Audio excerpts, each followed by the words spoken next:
What up, everybody? What is good? Welcome to the Damn Dude Podcast. Damn, dude. Damn, dude. This is the show where we have the conversations that need to be had in a way that'll make you think and say, damn, dude. Damn, dude. So welcome, everybody. Welcome. The show, we're really here to help. It exists to help educate, entertain, and make an impact on perspective and provide more context for life. Because I really believe that, like, dude, the more access we have to different contexts in life, then the easier life is when we're faced with different situations and different scenarios. So, what up, everybody? Welcome. This is season 2, episode motherfucking 40. In honor of that, I picked one of my favorite E40 songs for our music homework today. And I should say, welcome, everybody. I am your host, California Balcom. California Malcom. No, sorry, California Cal. California Cal. What up, everybody? I'm not one of those Californians. And, yo, I had to say I'm not one of those Californians because there's those kinds, and then there's, like, the sick as fuck kind. So don't get it twisted.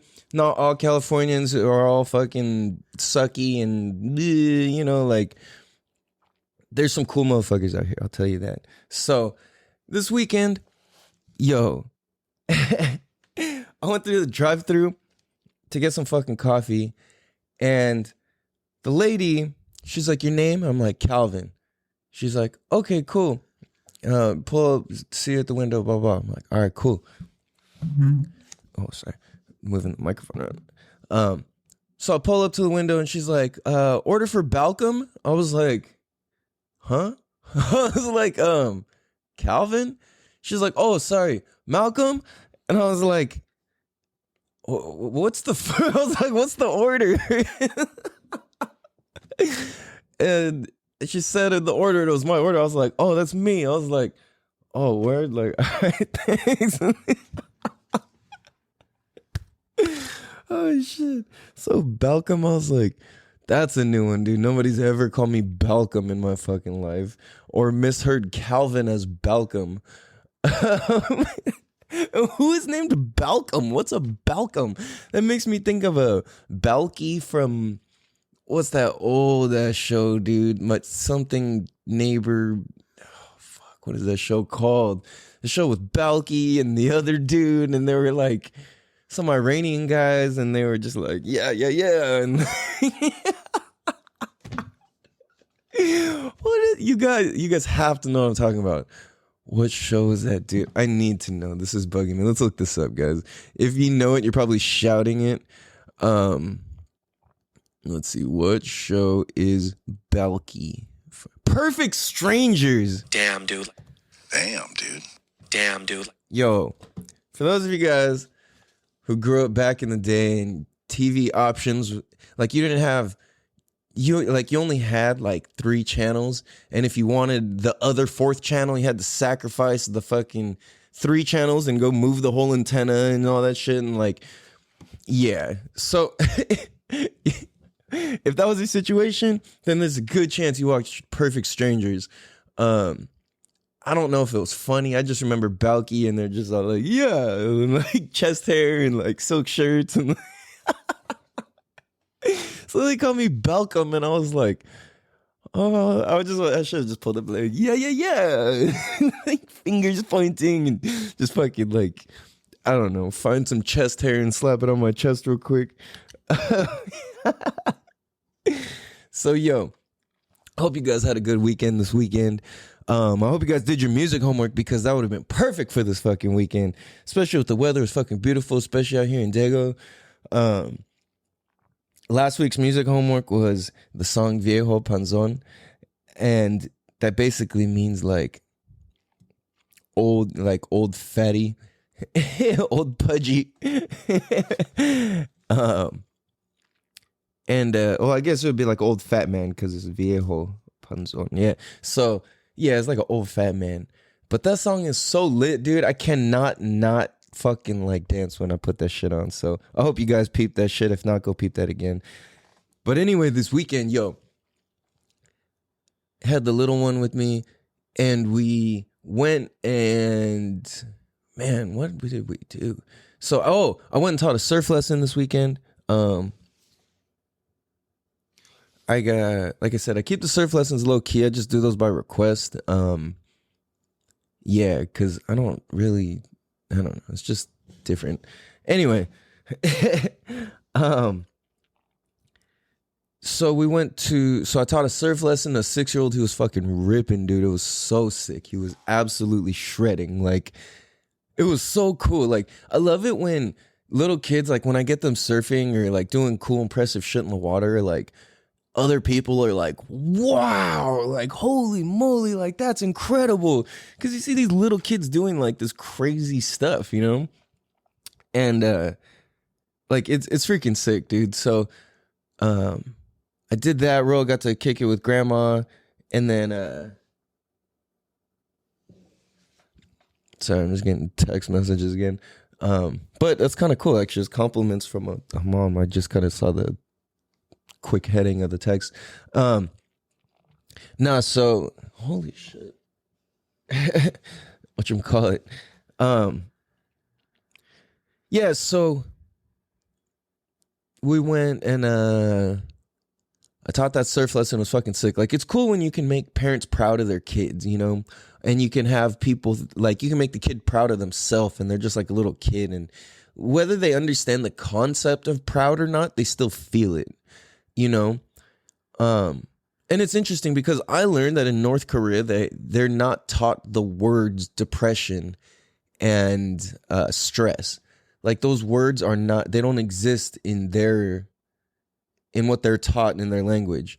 And they keep it like that so that way they don't ever grasp that concept. But if you think about it, if you never understood the idea of stress, then it's like you would feel it, but you wouldn't know what to call it. You know what I mean? It's kind of like how, I mean, not kind of like, but it's like how if you speak another language, or you've heard people who do speak another language who they'll tell you like, dude, there's words in this language that don't exist in English. And it's like that for sure in Chinese. Like let me think. Okay, this is funny. So it's like, this is hella funny. So in English, there's no word for this, but if you're the certain kind of dirty, where you've been like literally like where there's like dust and dirt and shit, you know, and you were to rub your arm and like a little like dirt ball rolls, or like you rolled on your leg, or like somewhere that's just got dirty, right? And you rolled it and the little dirt ball rolled up. Like, there's not a name for that in English, but in Chinese there's a specific name for that. It's called teat. And it's this very, you know what I'm saying? So it's just a trip how like there's shit you can understand even though you don't have a word for it. You know what I mean? And there's a lot of different like sayings and phrases that exist in Spanish and whatever, all different languages that that explain stuff that are different feelings, emotions, or observations that we don't have a title for, but we understand exist. So,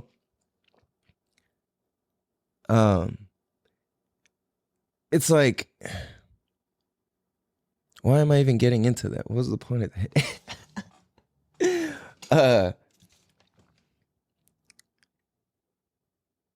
Yeah. So so so the kids feeling proud of themselves. That's what it is. It's like they feel that even though they don't necessarily have the words for it, but you can see it in their eyes and how they're acting, and they're like stoicness, I guess that would be it. I don't know, you could just tell, you know, when somebody's proud of themselves, like you don't necessarily have to say anything. You could see it in a person. Like you could see when somebody overcomes something, you know, you can see it in their face, their eyes, their demeanor. There's a certain way about you when that happens, right? And seeing little kids do that, it's just the coolest shit ever. And that's what happens in swim lessons for kids too, especially babies, when they can't talk, but they just cry, you know? Like they can learn as young as like 4 to 6 months old. Like to actually float and shit by themselves is pretty damn cool. Excuse me. So yeah, it was pretty, I don't know, it's just fascinating. So then I take Royal surfing the next day, and we just hung out, spent time with, we went to a barbecue with my brother and his homies. That was pretty sick. Caught a fish. I didn't catch a fish, but all of the homies were catching fish. Royal got to see them and play with all these kids and all the shit. It was fun, man. Down at the bay. Summertime in San Diego Bay, there's fucking nothing like it, dude. Like, I mean, maybe there's something like it, but nah, dude. As far as I've seen and anywhere I've gone, San Diego Mission Bay in the summer it's such a fucking vibe, dude. It's such its own thing. Like, if you know what I'm talking about, you know what I'm talking about. Like, I hate that. I mean, I shouldn't say I hate that. Like, I don't like when people are like, if you know, you know. Like, but like, really, like, it's something you got to experience, you know? There's just something about the weather, the way that the air smells, the way that the people are acting. You just see people getting along in like the coolest ways. It's almost like how there's camaraderie at a stadium event. It's kind of like that. It's like if somebody's being drunk and crazy, like people are kind of just more understanding. Like they don't get annoyed with you. It's kind of more like a fun, funny, like family sort of thing overall. You know what I'm saying? Like a baseball game, like ultimately as drunk and as much as fights can happen, like it's ultimately like a family thing. You know what I mean? Like you could be anybody and go to a baseball game. You could be an old lady. You don't got to speak the language. You know, like whatever. You could be anybody and just go and get the vibe. That's what's cool about it. You know, I think. And so when you go to the Bay, it's kind of like that. It's like people are smoking weed. People are drinking. People are having fires. People are just grubbing on all all different types of foods. You've got rich ass people, you've got homeless people, you've got everybody in between. You've got people from all different ethnicities. You can smell all the different types of food. Like mainly you're smelling Mexican food on the grills. But it's like you smell it like people are cooking fucking everything. Like it's so cool. Some people are catching fish, boom, cut that shit up, cook it right there on the spot. That's what a lot of homeless people will do too. And it's fucking lit, dude. So you're there, and then all of a sudden, nighttime hits, and SeaWorld's across the way. And SeaWorld, they set off fireworks at night. They used to do it every day, I think, or like multiple times a week. But now I think it's just on the weekends or certain days or something. But we're there, we're having a bonfire. It's dark. We're just fucking chilling, vibing. You see all the like lights from the bridges, and it's just cool as fuck, right? We're just chilling, smoking, drinking, barbecuing, just kicking back, having fun, you know, responsibly, of course. And all of a sudden, you see the fireworks going off, and it's like, wow, like this is incredible, you know. And it's just the coolest shit, dude. Like you can't beat it, dude. Like nobody gives a fuck. It's like I don't know. I think it's like kind of part of the reason why San Diego's cooler than the rest of California. Like, yo, like if you're trying to be in the hustle and bustle of shit, like LA, yeah, go do that. If you're trying to be in the tech shit and go do your thing, yeah, go to Frisco. That's cool, you know. But like, I'm talking about vibe wise, like it's the coolest over here. Nobody's on some fuck shit. Like, well, some people are, but like most of the people are cool as fuck. Everybody's so fucking friendly. Everybody gets it. We're all on the same vibe. Everybody's just trying to be there to have fun, eat some fucking food. You know what I'm saying? People are grilling steaks, corn, fucking carne asada, fucking hamburgers, bell peppers, like fish, hot dogs, like everything, dude. But you walk by most of the spots and there's just fucking like dozens and dozens of fire pits and open spots, and you bring your own grill and they have grills already installed, and like it's amazing, dude. Like if you haven't done that, and if you're from San Diego and you haven't done that in a while, I highly recommend go do that, dude. Go bring some firewood, bring some shit for the kids. They can play in the water. You can go paddle boarding. You can go rent a boat. You can bring your own boat. Fucking rent a jet ski. You can do. There's so much cool stuff, dude. It's one of the dopest things ever. So the next day I take Royal surfing, and it was the same thing. He was like, he takes it so seriously. He's like, it's a trip. He's like scared, but he loves it all at the same time. Like we catch a wave, and then he's like, okay, all done, bye-bye. And then I'm like, wait, I was like, yo, like, let's catch a few more. And then he goes, okay. And then he gives me a high five. I'm like, are you having fun? He's like, yeah. I'm like, all right, cool. Like, let's go again. And then we'll go again. And then it's like the same thing over and over. And it's like, it's so funny and so cute. And like, but when he watches the video, like, we only got to take videos of him surfing once so far. Well, the first time we lost the GoPro in the ocean. The next time, my mom took some video for us. But yo,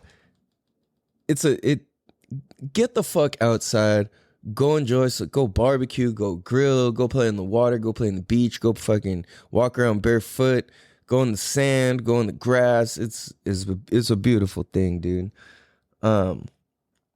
So that led me to thinking the next thing, which is like a little bit more serious, but it's fully in line with it, and it's the same, has to do with it, is everybody's going through something. And I observe this so strongly as I remember, like, we were just kicking it, like, because we were there for hours. And there was just at one point where I'm just like watching all the different families. I'm watching the different kids play. I'm watching all the different people interact. And it was like, it was just a moment I was kind of just zoning out in my own world, just observing everybody just playing and being themselves and doing what they do, you know. There's a baby shower next to us. There's a birthday on the other side. There's another thing. And it's just, there's a ton of people out. But everybody is there for a different reason. And then I'm just sitting there thinking, I was like, dude, everybody is on such a unique path in their own life, yet at the same time, like, we all put that shit aside to come here and enjoy the space and enjoy the time and have respect for the place and our surroundings and stuff like that. So it just led me to think, like, I'm sitting there thinking of different shit I gotta do and shit that's going on with me and my life and whatever, and then I look around and I see like my different friends and different family who's there, and I'm like, I recognize that they got their stuff they're going through, and each person has their own thing. And then I'm like, just thinking, I'm like, damn, every single person here has got shit going on or had to go through some crazy shit at some point. And so on, you know. And it's like, when we can understand that we're all going through something, it gives us the ability to have grace with people who are assholes, or people who are mean, or people who aren't understanding, or people who aren't gracious or kind. You know, like, we're all going through something, and we all have to go through something. So, excuse me. Oh, excuse me. It's like, the more we can understand, like, oh, excuse me, like burping all crazy. The more we can understand and remember that, then we're not as upset when like somebody's like in a hurry and driving all fast and crazy, or, you know what I mean? Like, maybe they're gonna shit their pants. Maybe they gotta take a piss. Maybe they gotta go buy baby food. Maybe they gotta go pick up their kid. Maybe they gotta go whatever, you know? And I start seeing this in the moments where I'm chilling and taking my time versus I'm like in a rush and I'm like in a hurry and like, hurry, you know what I mean? And it's like, damn, there's many ways you can judge me when I'm in that moment and I'm caught up just doing kind of what I have to do rather than being present and taking my time, you know?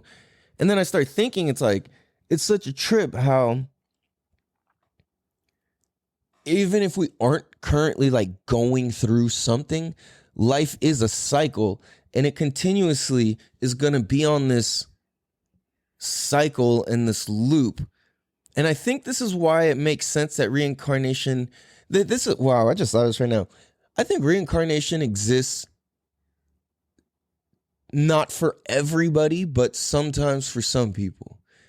And that's kind of weird, but like, I that's just my personal thing that I think. I just thought of it and I'm like, damn, I really do think that. Because if I think about like the cycles of emotions, like, it's just so, it's such a fact that emotions are on a cycle, so to say, where it's going to come around it's going to go away and it's going to come back. It's going to come around, be present, go away, and then come back. And it's just going to keep doing that over and over. And it works with anger, and it works with stress, and it works with depression, and it works with anxiety, and it works with nervousness, and it works with, in my experience, confidence. Maybe I don't think that's the case for everybody, but for me, I feel like it is. Maybe that's just a story or an excuse for something that I haven't I haven't uncovered yet or something, you know? I like, if all of that is on such a predictable cycle, and life is such a predictable cycle, and it just comes and goes and comes and goes, and it's like, if you were to zoom out on all of our lives, and it's like, if you were to just fast forward through life, it's just like, okay, that one ended, and okay, here's a new one. That one ended, here's a new one. That one ended, here's a new one. That one ended, here's a new one. Like, well, you know what I'm saying? Like, if people keep dying and people keep coming back, or they keep like coming new, or however you want to say it, you know what I'm saying? Like, people are born, people keep dying and people keep being born. If you were just to zoom out, it would sure as fuck look like it's like, all right, well, you kind of just go away and you come back in a sense. You know what I mean? We lost a body, we grew a body. We lost a body, we grew a body. And it's like, we don't really have any evidence. I mean, kind of. We don't have physical evidence that you could pull out somewhere, aside from like illustrations and documentations of what people have seen and experienced through spiritual things. But I don't know. It's just like, you can see how all this shit just is in a loop. Everything's just in a fucking loop, dude. And it's like, every movie we watch is in a loop, because if you watched it and you restarted watching, you watched it again, you watched it, you know what I'm saying? It's like, just, everything's just this continuous loop. Everything's connected. And it's like, I think that loop is what keeps us, it's like, I don't know, I guess it's a way of understanding that we're alive. You know what I mean? Because like, if shit is going in cycles and circles and moving, then you're alive. And it's interesting, because what if you died? Do you still experience some sort of cycle? Does your spirit have enough consciousness and subconscious to think and have any sort of independence, or free thought, or free range of motion, or choice? Because in a lot of different spiritual teachings and practices and lessons that I've heard and learned, is that it's like, well, we came and we chose to live this type of human experience. And it's like, well, hold on. Is it the type of choice where it's like we didn't have a choice in the choice? There just is a choice that exists and we happen to be one, like being born a male or a female. Like, you don't really have a choice. I mean, like, I'm talking just naturally, not all adding science and all this extra shit to it. But it's like, you don't necessarily have a choice, but your choice is boy or girl. But you don't have a choice, but that there is always that choice. You know what I'm saying? Like, it's a trip. So I feel like that's kind of how our cycle of life works, is like, we don't necessarily have a choice. Or it's like, when we come back and it's like, all right, well, I'm going to experience being rich this time on earth. A rich human. All right, well, I'm going to experience being a suffering human. All right, well, I'm going to experience being a cat lady in this time of earth. I'm going to experience being a big wave surfer this time around on earth. I'm going to, you know, it's like, what type of choosing is it, you know? And I've talked to different people who believe different things about that, and I'm open to all of them. And I think all of these possibilities and all these different options of like what people theorize about the way life and spirituality and God and the spiritual world and the next realm and death and reincarnation and just all of that, like, I think it's all an option and it's all possible for different people. The same way that it's like, if you're a human, you could be a mailman, you could be a fucking grocery worker, you could be a fucking, male woman, male person, you could be a factory worker, you could be an entrepreneur, you could be a fucking radio DJ, you could be a podcaster, you could be a whatever, you could be a motorcycle rider, you could be a housewife, you could be a fucking mom, you could be a dad, whatever, right? Like, there's so many different ways to be a human. Like, why would there not be so many different ways to die and so many different ways to carry on to the next life or the next realm or for your soul to go to rest? Like, why would all of those options not be available also? And even more. Damn, dude. Damn, dude. We're going to take a quick break. We'll be right back. Damn, dude. Damn, dude.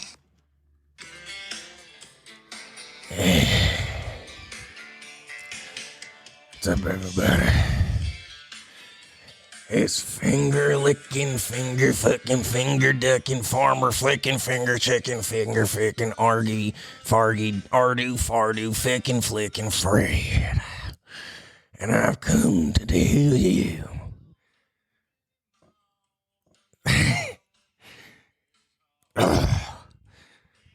It's good to be grateful.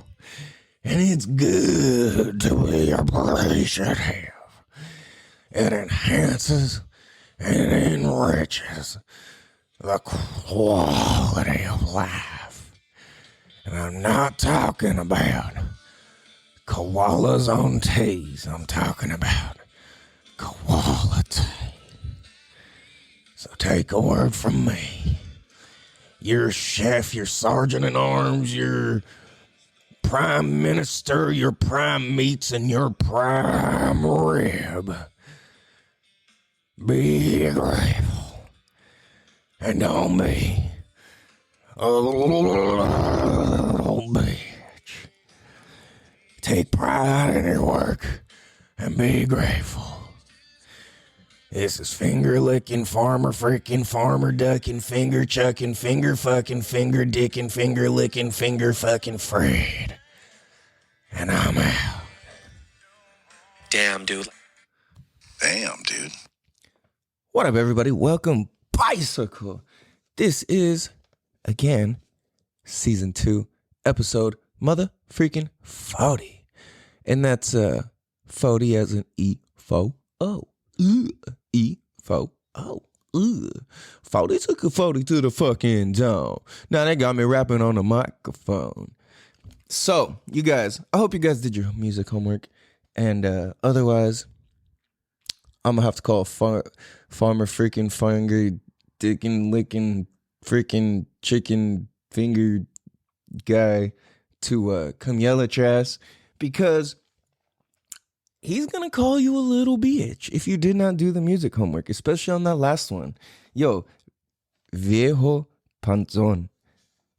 That song is so fucking good, dude. I can't get over it, yo. So, I hope you guys did that, because, hold on. I was going to do music homework, but now we're going to get to that. We finna get to that. We finna. So, there's something interesting is like, because chaos, because greatness is on a cycle, we can do our best to capture and do things that keep promoting our greatness. Absolutely.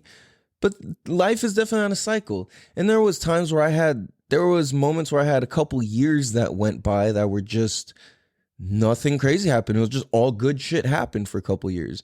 And I'm like, holy shit. Then I've had years where it's just all bad shit happened for a few years.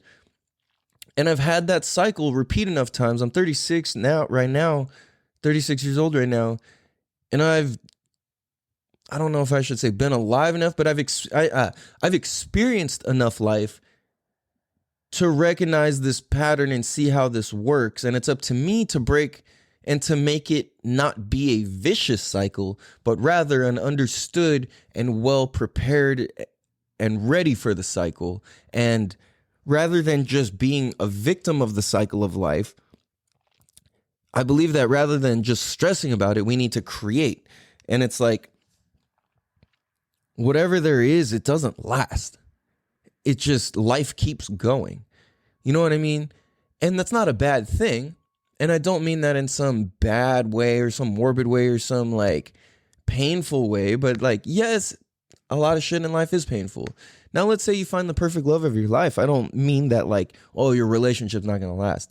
What I mean is the time that you spent when you first met, that's not gonna last. It's gonna change because of schedules, because of life, because time goes on and you don't do the same thing fucking forever. You know what I mean? You just can't. And that's why I believe a lot of relationships struggle, is because people fail to be able to keep recreating the magic that existed in the first place. And if you can't and aren't and won't, I guess, do the work to keep recreating something brand new from nothing to find that person attractive right now, if you were to act like you erased all your history and you were to act like, okay, what is my attraction to this person right now? That's where a lot of people are like, man, fuck this person. Like, unfortunately, maybe it's not that harsh, but it's like, man, this person just won't shut the fuck up. Or like, oh, I can't wait to get away from them.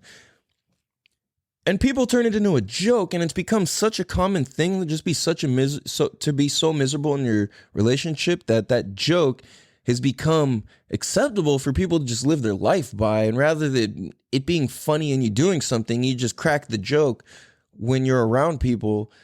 It's like, oh, my old lady, blah, blah, blah. It's like, that doesn't work out. You know what I mean? It's like, I mean, maybe it does, but it's like, my point, I'm losing my point here.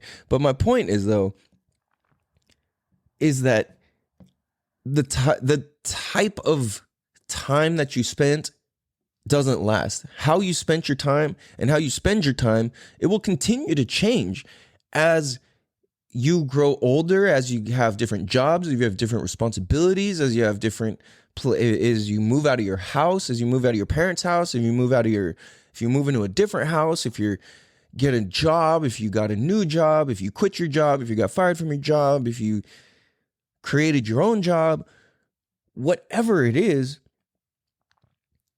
like, is that what you really want to fucking do? You know what I mean? Because otherwise you're going to be stressed out. So if you understand that shit just kind of goes on a cycle, understand that, like, it's the same way that it's like, just because the word cycle, it makes me think motorcycle.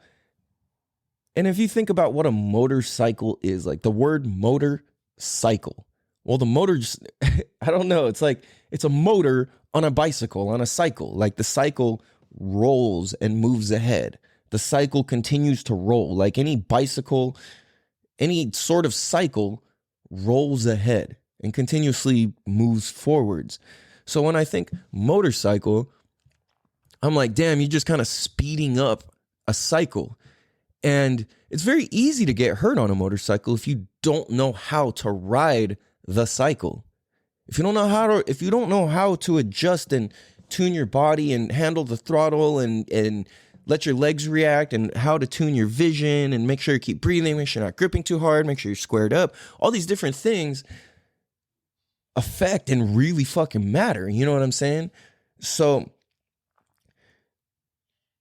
understanding how to ride a cycle equals being able how to have fun and enjoy it, right? And it also allows you to act on it in an emergency situation. Like, there's been so many times where I've had to go and I've used my motorcycle to be like, whoa, to like haul ass to get to somewhere to get help, or my friends did, or somebody did, or whatever. And it's like, if you know how to do it, then it's cool. It's fun as fuck. It's beneficial, right? So I think that when we understand how to ride a cycle, we don't have to stress. We get to create what we want to do.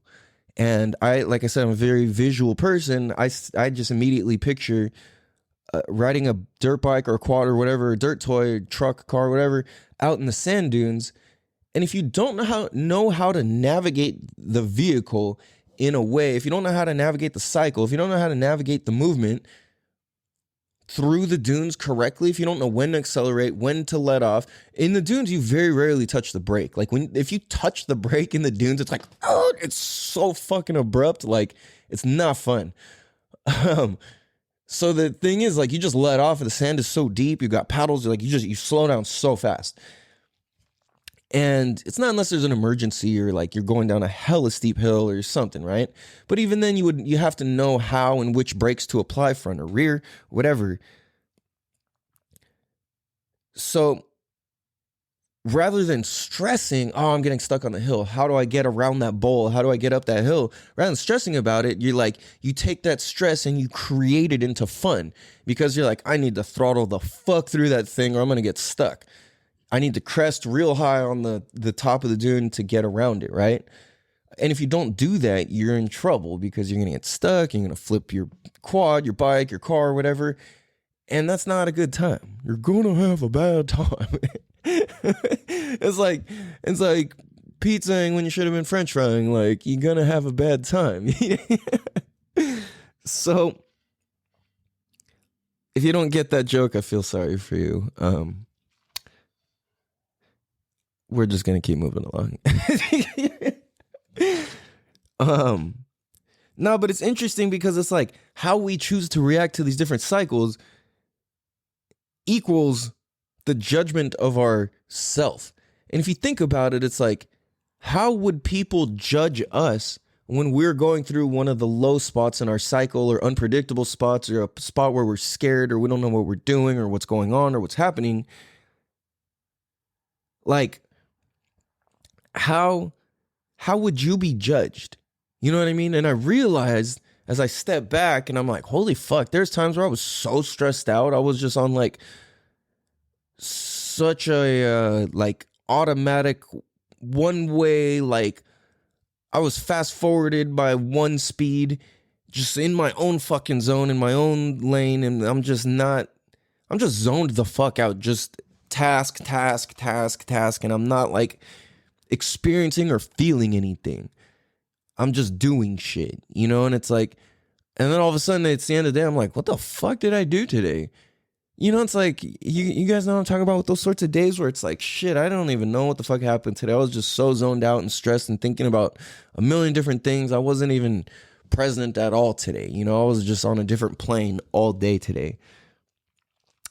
And you know what I mean? So, and then I realized it's like, damn, some people would judge me as rude, because when I'm in that zone, I'm sure there's people who normally I would have said hi to at work or at the gym or whatever, and I skipped by them, or you know what I mean? Just little things like that. And it creates my reality for myself, and that creates the judgment of me.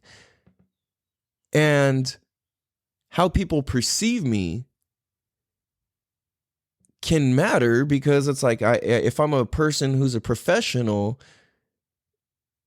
in with teaching babies and stuff, then it's like I have to uphold myself and my image to a certain standard, you know, to a certain degree. Granted, yeah, I got my face tattooed. I talk about smoking weed. I talk about whatever. I talk about all this shit. But at the same time, when you catch me, in professional mode, I'm in my zone. I know what I'm doing. I'm appropriate.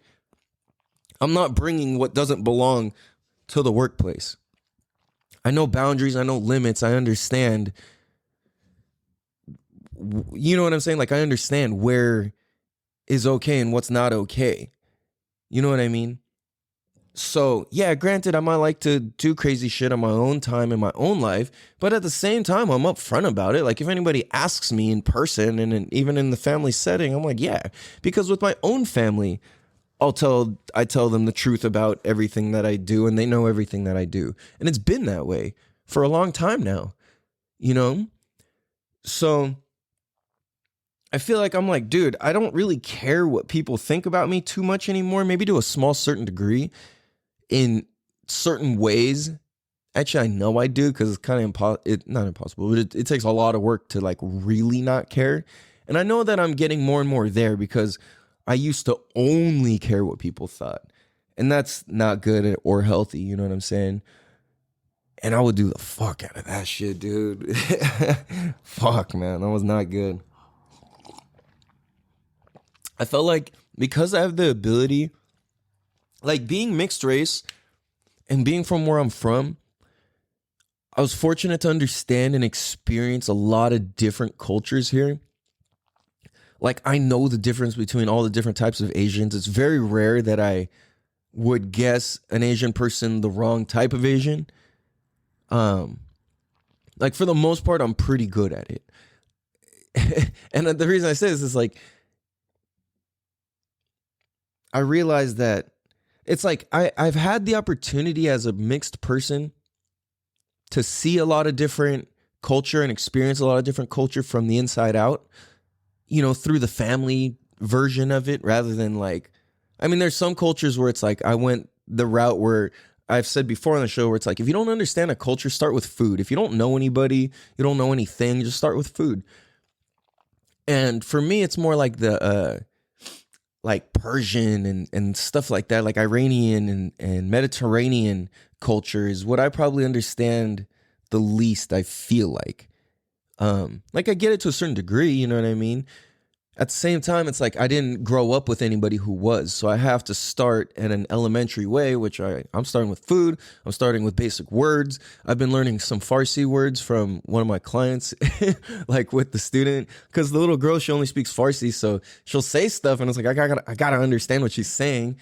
Off the top of my head, the only two things I can remember at this very moment is tamu means all done, and mahi is fish. Mahi ha. Like I want the fish. He's the fish. I thought that's cool that in Farsi the word fish is mahi. Like that's pretty dope, right? Oh, and merci is like thank you.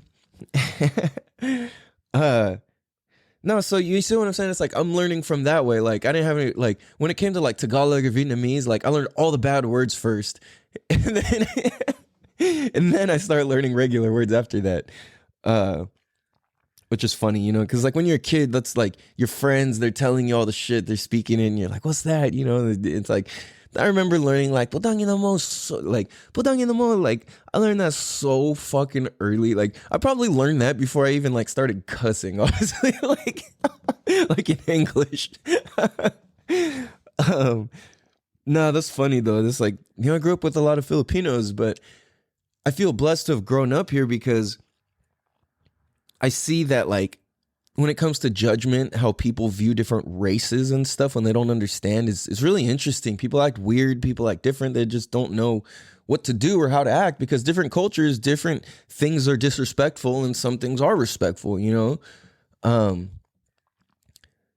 So it just depends, you know, like there's shit that's of like American culture that I'm used to because I grew up in the fucking, you know, I was a baby in the 80s and I grew up in the 90s and early thousands. And that was like my time being a rugrat in the streets and all that up until like the early thousands. And it's a trip, you know, like you see how different people interact with different races they're unfamiliar with and different culture they're unfamiliar with. And, you know, it's weird. It's like in my own neighborhood, in the one person's house, my white friend's house, so we could walk in with your shoes on. You can walk anywhere in the house with your shoes on. It doesn't matter. My next friend's house or my next 5 friends' house, you better not wear your shoes in the house. You're going to get your fucking ass kicked. My next friend over, you can wear your shoes in their house. They were mixed. Over at this house, you can do this. And it's like, it's a trip. You know, you never know what to do. So like you had to build this sort of like cultural awareness and this judgment of like, oh, I see why that offends that person. I see why that offends that person. And like, it just kind of makes sense. So it's a cool thing to look at judgment. I've experienced racism as a Mexican person. I'm not Mexican. I've experienced racism towards me as if I was Mexican though, which is weird, right?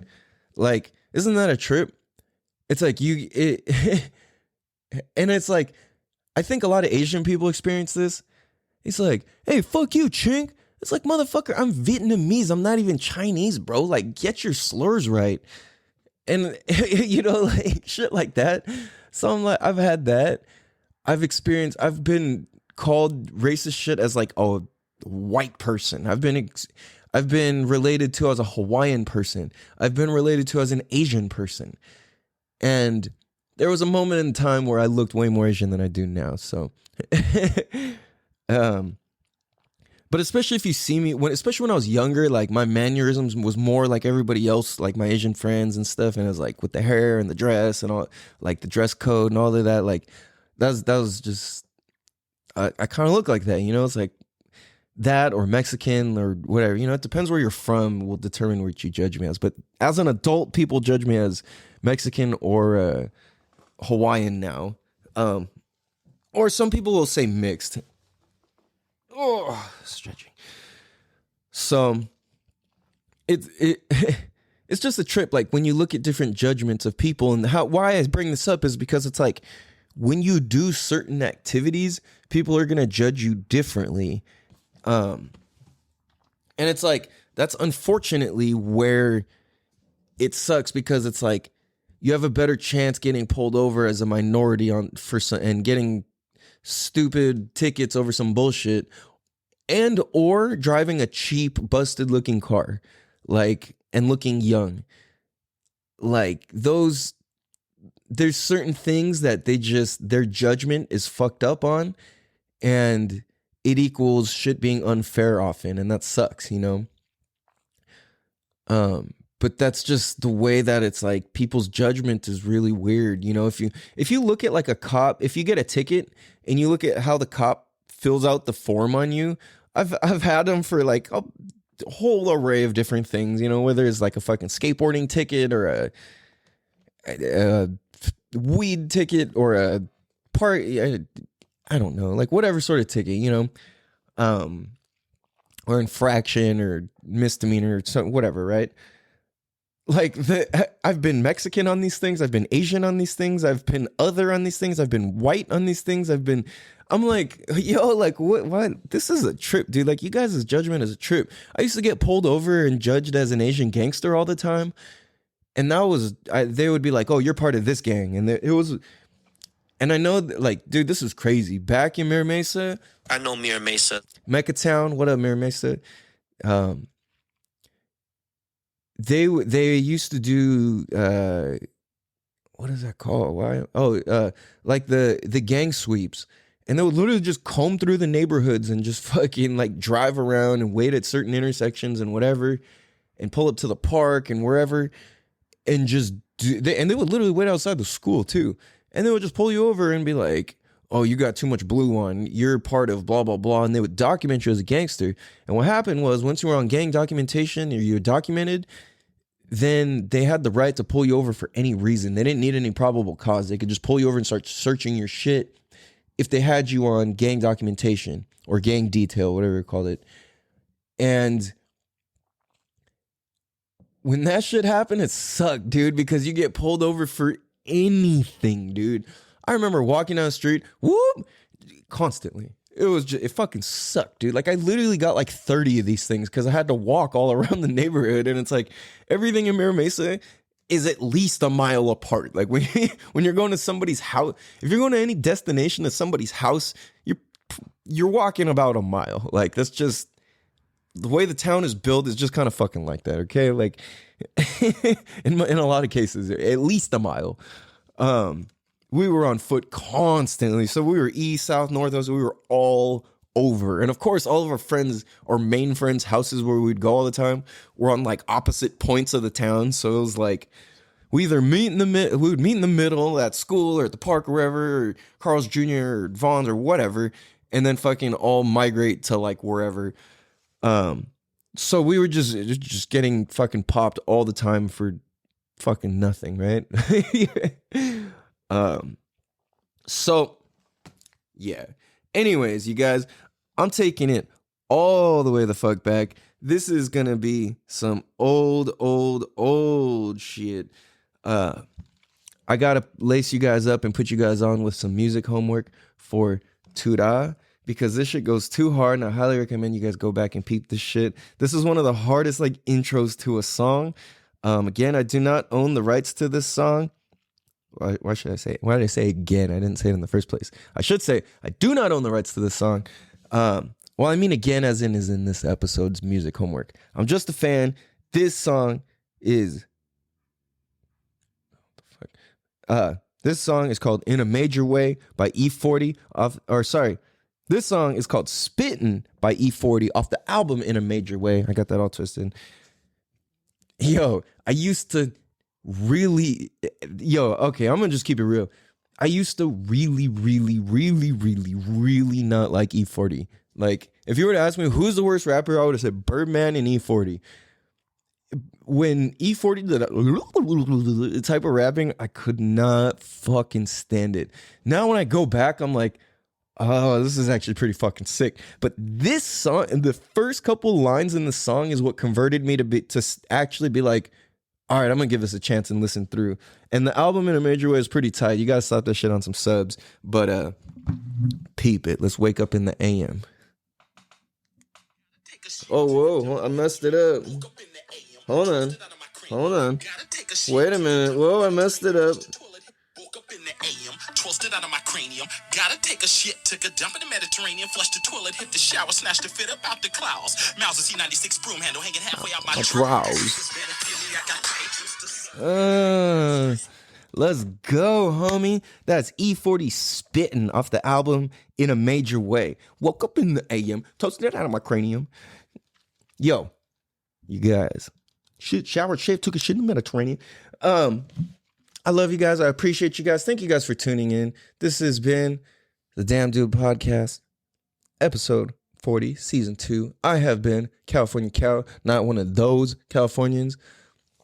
And I love you guys. I appreciate you guys. Thank you guys for tuning in.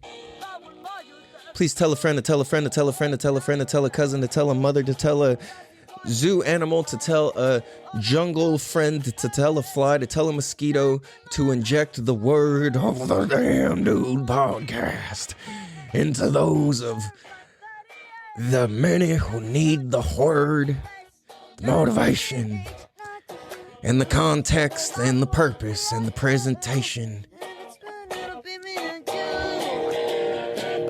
I love you guys. I appreciate you guys. Have a beautiful day. Much love. Please sure to share, subscribe, like, tell a friend, all that cool shit. Much love. Have a beautiful day. Peace. Damn, dude. Damn, dude.